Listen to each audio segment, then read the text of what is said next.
그리고 오늘 주제는 이미지 매팅입니다.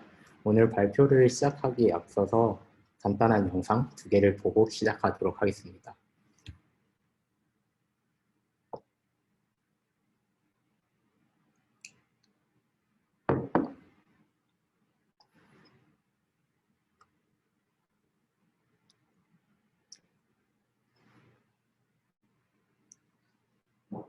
자, 이 영상 같은 경우에는 그 DNEG 더블 네거티브에서 제작한 그 VFX 릴이고요.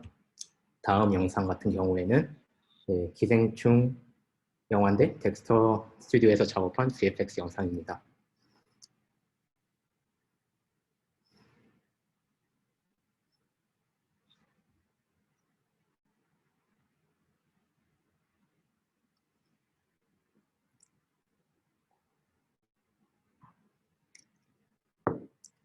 약간 이 영화처럼 사실 VFX가 하나도 안 들어갔을 만한 영화 같은데도 생각보다 상당한 많은 VFX 기술들이 들어간 것을 확인할 수 있고요.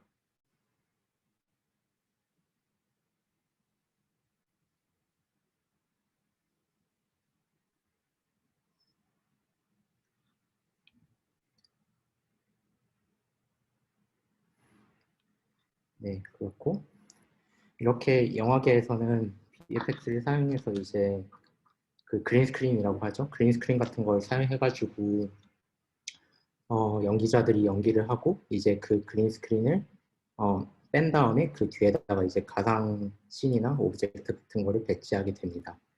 이렇게 영화계에서 그린 스크린을 상당히 많이 사용하는데요. 최근에는 이제 컨슈머 프로덕트에서도 이러한 기술들을 많이 사용하고 있어요. 이제 그린 스크린을 대신해서 어떠한 그냥 전경과 배경 오브젝트를 세그멘트 해가지고 어떠한 이펙트를 낼 수도 있고요. 저희가 현재 줌 같은 환경에서도 보통 집이 항상 어질러져 있으니까 그걸 가리기 위해서 배경을 날리기도 합니다. 네, 그래서 오늘 소개할 주제는 이미지 매팅이라는 건데요. 이미지 매팅이 이제 어떠한 포그라운드 오브젝트를 이제 정확하게 떼어내는 기술이라고 생각하시면 돼요. 그리고 방금 전에 보여드렸던 영상과 같이 이제 영화계나 아니면 이미지 아니면 비디오 에디팅 태스크에서 상당히 많이 쓰이는 기술이라고 볼 수 있습니다.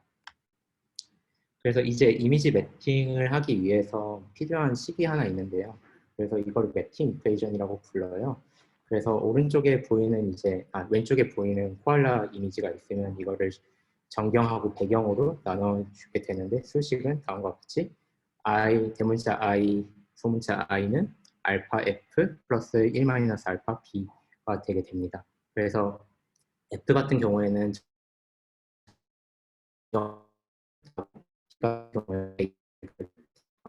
알파 같은 경우에는 이제 배경과 정경과 배경을 셀렉션 해주는 어떠한 그 블렌딩 값이라고 생각하시면 됩니다. 그래서 정경 오브젝트의 경우에는 알파 값이 1로 표기가 될 거고요. 배경 같은 경우에는 0으로 표기가 될 겁니다. 네, 그래서 오늘 사실 2가지 논문을 가져와 봤는데요. 일단 둘 다 딥러닝 베이스 어프로치 논문이고 첫 번째 소개해드릴 논문은 딥 이미지 매팅입니다. 그래서 이제 왜 딥러닝 메소드로 풀어야 되냐라고 질문을 할 수도 있는데 사실 예전 같은 경우에는 딥러닝 베이스 메소드 말고 이제 컬러 기반으로 많이 하게 됐거든요. 근데 그렇게 하게 되면 컬러 기반으로 하게 되면 결국 정보들이 너무 적기 때문에 어떤 시멘틱 정보들을 덜 추정하기 어려워요. 그래서 결과가 그닥 좋지 않게 나올 수도 있고요. 그리고 매뉴얼 하게 된다면 당연히 시간이 많이 걸리고 되게 어려운 사람한테도 되게 어려운 태스크가 될 것입니다. 그래서 이러한 이유 때문에 딥러닝 베이스 어프로치를 이 논문에서는 채택을 했고요. 그래가지고 이 딥러닝 베이스 모델을 학습하기 위해서 첫 번째로 가장 필요한 게 데이터셋인데 잠시만요. 네, 데이터셋인데 그 데이터셋을 구축하기 위해서 저자들은 이러한 스텝을 따라갔습니다. 첫 번째로는 이제 어떠한 뭐 이미지 메이킹 데이터셋이 있을 거 아니에요. 그 데이터셋을 가지고 한정된 데이터셋에서 이제 포그라운드랑 백그라운드를 그 매팅을 하게 됩니다. 그래서 이제 보통 한글로는 일본어라고 해야 되나? 눕기 딴다고 하죠. 그 진행을 다 일일이 거친 다음에 그 포그라운드 오브젝트랑 매트 정보들을 다 뽑아내고요. 그리고 아래 파란색으로 표시된 것처럼 이미지 데이터셋, MS 코코나 파스칼 BOC 같은 것들을 사용해가지고 백그라운드를 그냥 랜덤하게 컴포지션을 해줬다 합니다.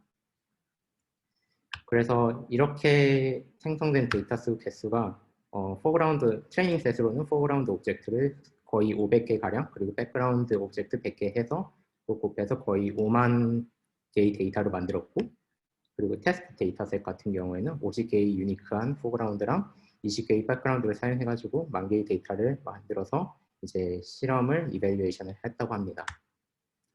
그리고 여기 보통 이미지 매핑이라고 할 때 트라이맵이라는 걸 쓰는데요.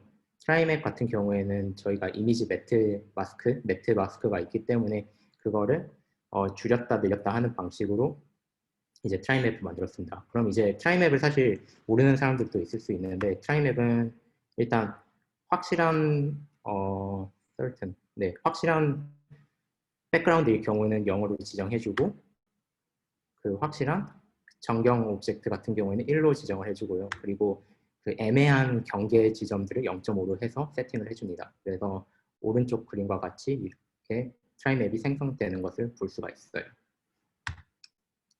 그럼 이제 이 데이터를 가지고 네트워크를 학습해야 되는데요. 네트워크 인풋은 간단하게 방금 전에 생성한 트라이맵과 그 컴포짓된 이미지를 집어넣게 됩니다. 그래가지고 그거를 어떠한 인코딩, 디코딩 스킴의 네트워크를 통과해서 이제 중앙에 이제 알파 레이어를 프리딕션 하게 되고요. 그걸 이제 추가적으로 뒤에 보면 매팅 리파이먼트 네트워크 스테이지라고 있어요. 그걸 통해서 이미 그 생성된 매트 마스크를 좀 더 리파인하게 됩니다. 그리고 이거를 이제 학습하기 위해서 로스 펑션들을 디자인해야 되는데, 저희가 트레이닝 데이터셋에서 알파 매트도 있고 이제 알파 매트와 정경 오브젝트가 있으니까 컴포지션해서 그거에 대한 컴포지션 로스를 구성할 수 있어요. 그래서 첫 번째 식 같은 경우에는 이제 알파가 그 매트를 뜻하게 되는 거고요. 그리고 이제 두 번째 식 같은 경우 C 같은 경우에는 그냥 컴포짓된 RGB 컬러 값을 말하는 겁니다. 그래서 둘 다 리컨스트럭션 로스라고 생각하시면 되는데, 첫 번째는 매트 리컨스트럭션 로스, 두 번째는 이미지 컴포지셔널 리컨스트럭션 로스라고 생각하시면 됩니다. 네, 그래서 이렇게 학습했을 때 왼쪽 이미지를 넣고 나오는 매트 값이 이렇게 나옵니다. 생각보다 꽤 잘 나오는 것을 확인할 수 있었고, 전 메소드랑 비교했을 때도 훨씬 더 좋은 성능을 볼 수 있어요. 이걸 어떻게 확인할 수 있냐면, 보통 머리카락 영역이 가장 세그멘트하기 힘든 영역이거든요.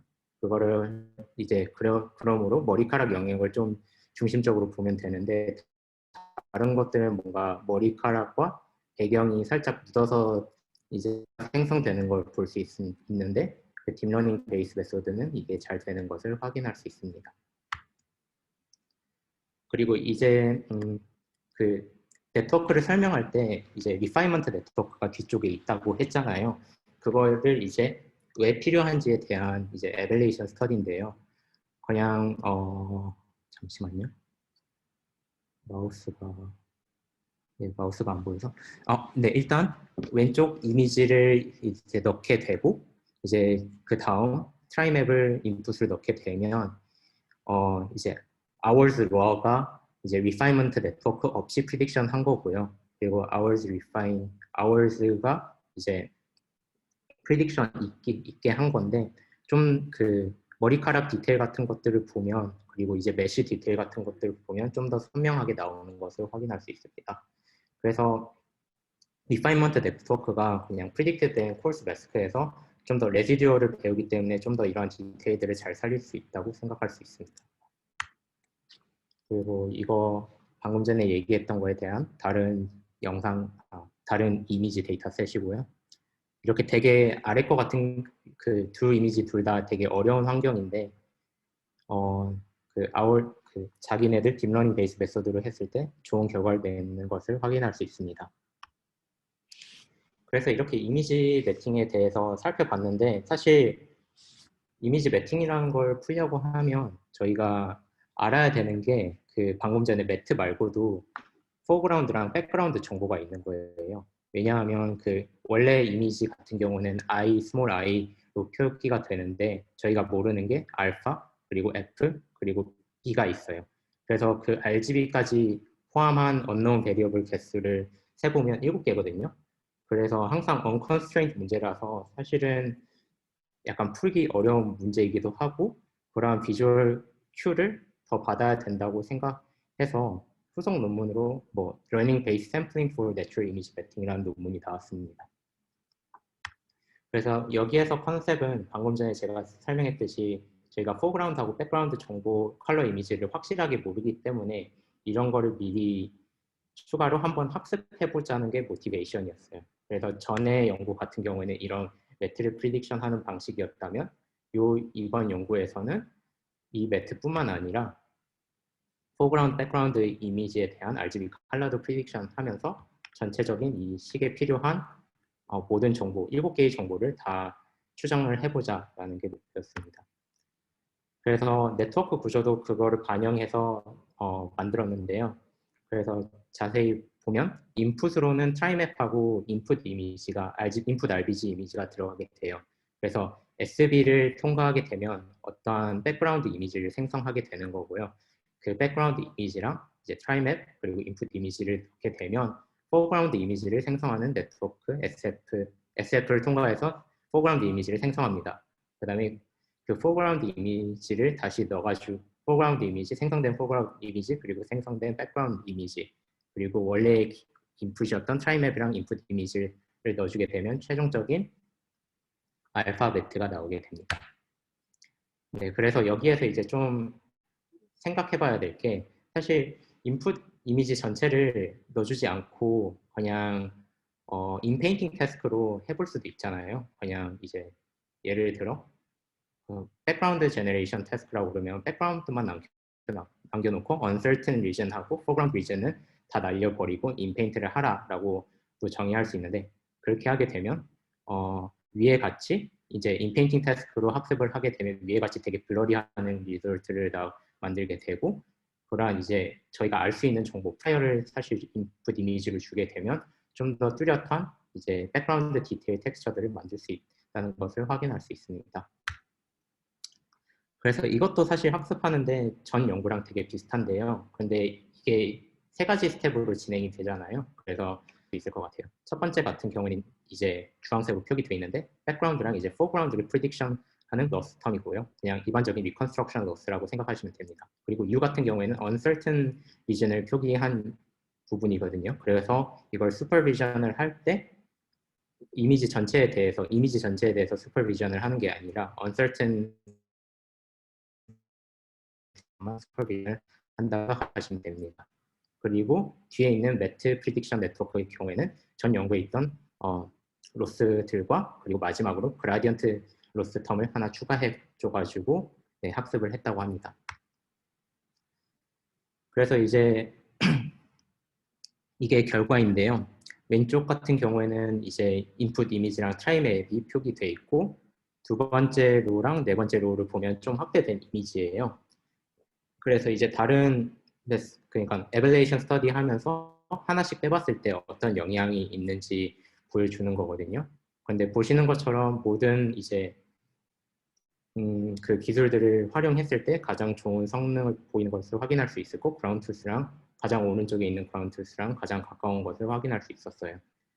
그리고 특히나 약간 어려운 부분, 아래 드레스 같은 부분에서 거의 모든 메소드에서 중간에 구멍이 뚫리는 것을 확인할 수 있는데 프로포스 메소드에서는 그걸 잘 리컨스트럭션 하는 것을 확인할 수 있었습니다.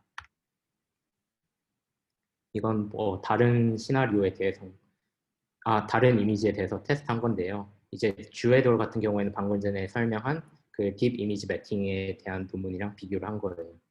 그래서 딥 이미지 매팅 논문 같은 경우에는 이제 뒤에 있는 그 다리 위에 이미지에 보시는 것처럼 뒤에 다리 배경이 있는데 그것까지 약간 매트로 프리딕션을 한 반면에 그 이번에 제안했던 논문에서는 그 정확하게 머리카락을 잘 세그멘트 했는 것을 볼 수 있습니다.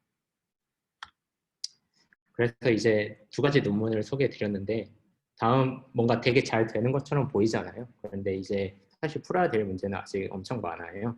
예를 들어서 첫 번째 방향으로는 이제 하이 레졸루션에서 이제 어떻게 적용할 것이냐가 가장 큰 문제일 것 같습니다. 이게 큰 문제인 이유가 딥 뉴럴 네트워크는 요즘 사실 제너레이션 태스크나 뭔가 세그멘테이션 태스크를 할 때는 기본적으로 레졸루션이 되게 낮은 상태에서 하거든요. 그런데 영화계에서 쓰는 어플리케이션으로 사용하게 만들려면 이제 4K나 아니면 더 높은 이제 해상도를 원하게 될 거예요. 그래서 그런 방향으로 이제 연구를 제안할 수 있고, 최근에 이제 IEEE에서 이제 하이 레졸루션 딥 이미지 매핑이라는 논문도 나오기도 했습니다. 그리고 이제 또 저희 같이 줌 환경에서도 이제 리얼타임으로 백그라운드 세그멘테이션을 하고 싶을 때도 있잖아요.